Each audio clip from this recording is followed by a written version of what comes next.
పెడతామని ఇప్పుడు చెప్పలేదు. ఒక కళాకారుని అడిగినప్పుడు దాదాపు 15 నుంచి 20 రకాల చిహ్నాల్ని వారు మాకు సమర్పించడం జరిగింది. దాని మీద ఇంకా చర్చలు జరుగుతూ ఉన్నాయి. ఎలాబొరేట్ డిస్కషన్ కావాలనే ఉద్దేశంతో ఇంకొంత సమయం పట్టేటువంటి అవకాశం ఉందనేది, అందులోనూ అసెంబ్లీలో కానీ బయట కానీ ప్రతిపక్షాలతో మిత్రపక్షాలతో అందరితో మాట్లాడిన ఒక ఆలోచన. ఎందుకంటే ఇది చరిత్రలో నిలిచిపోయేటటువంటి చిహ్నం కాబట్టి ఎలాంటి లోటుపాటు లేకుండా ఉండాల ఉద్దేశంతో ఇంకా తుదిమురుగు దిద్దలేదు. బయట వచ్చింది రకరకాల పుకార్లు షికార్లు చేసినాయి. మా దగ్గర ముఖ్యమంత్రి వారి దగ్గర ఇప్పటికి 20 రకాల చైనాలు డిజైన్ చేసి పడి ఉన్నాయి.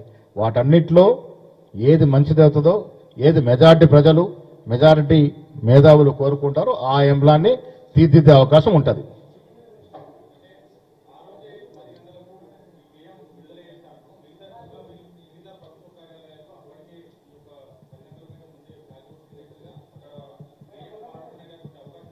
ఇది ప్రభుత్వం చూస్తూ ఉన్నారు ఏ విధంగా ఉంటుంది. ఎక్కడ చేసినా అధికారికంగా అది ప్రభుత్వం ఓన్ చేసుకున్నప్పుడు వెనక ముందు ఎక్కడ పడిన తప్పేముంటుంది.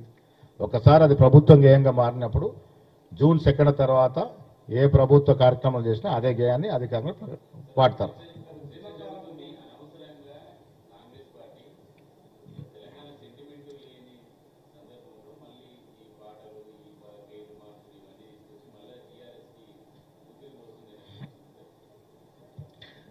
అంటే ఎవరైనా వాళ్ళని మిత్రులు ఇంకా ఊపిరి వస్తుంది టీఆర్ఎస్ కనుక్కుంటారేమో కానీ భ్రమపడుతున్నామో కానీ నాకు తెలిసి మేము ఎన్నికలకు ముందు ఒక మాట చెప్పుకోవడం జరిగింది. ఈ ఎన్నికల్లో ఎవరు గెలుస్తారో వారితో పాటు ఒక మతతత్వ పార్టీ రేపటి రోజుల్లో ఈ రాష్ట్రంలో ఉంటాయి.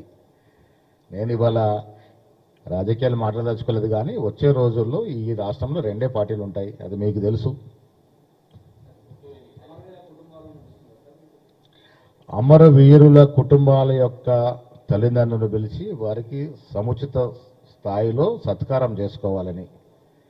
కేసీఆర్ అనేవాడు 10 ఏళ్లుగా అన్నీ నేనే, నా వల్లే తెలంగాణని భ్రమ పలికినాడు.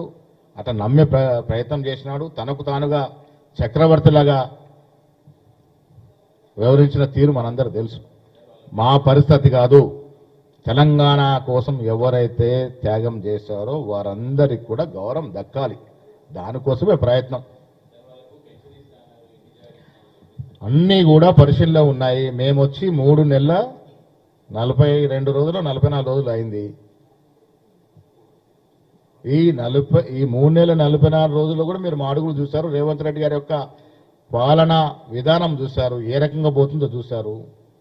సో డెఫినెట్గా మళ్ళీ చెప్తా ఉన్నాను, ప్రజల ఆకాంక్షలు ఆశలు ఏ విధంగా ఉన్నాయో ఆ రకంగా నడుస్తుంది. ఇప్పుడు పెద్దలు మల్లురవి గారు మాట్లాడతారు.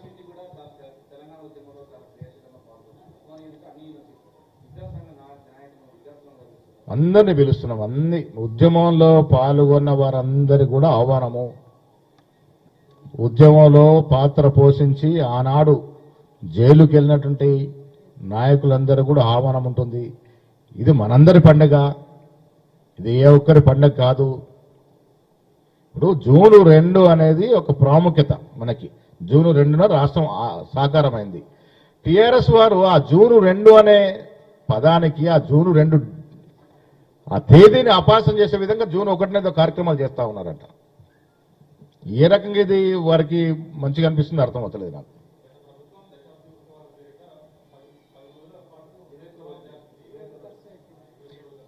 ఇరవై 21 రోజు చేయు, నువ్వు 40 రోజులు 41 రోజు దీక్షలాగా చేయు, తప్పులేదు. కానీ జూన్ 2 అనేది మనకు ప్రాముఖ్యత కలిగినటువంటి దినము. ఆ రోజు తెలంగాణ ఆవిర్భావం అయింది. ఆ రోజు చేయాలి కదా.